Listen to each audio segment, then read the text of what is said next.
Unshackling your mind. How to stop overthinking. Do you find your mind constantly racing, analyzing every situation from every possible angle? Overthinking can be exhausting and paralyzing, but it doesn't have to control your life.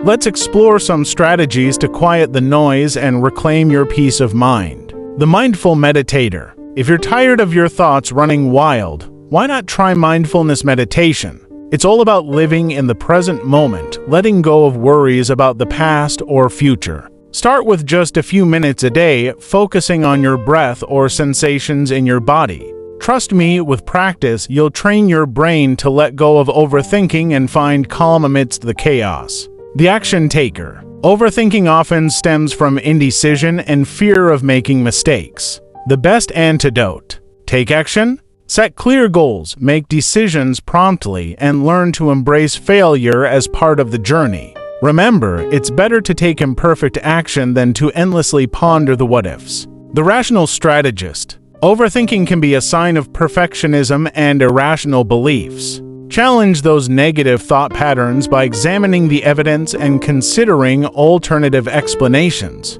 Practice cognitive restructuring techniques to replace catastrophic thinking with more balanced perspectives. You'll soon realize that most of what you're worrying about never comes to pass. The self-compassionate soul. Overthinking often stems from a place of self-doubt and criticism. Treat yourself with kindness and compassion just as you would a dear friend. Practice self-care activities that nourish your body and soul, and remember to celebrate your achievements no matter how small. You're doing the best you can, and that's enough. Breaking free from overthinking is a journey, not a destination. Experiment with these strategies, find what works for you, and be patient with yourself along the way. With time and practice, you'll learn to quiet the noise of overthinking and embrace the peace that comes from living in the present moment.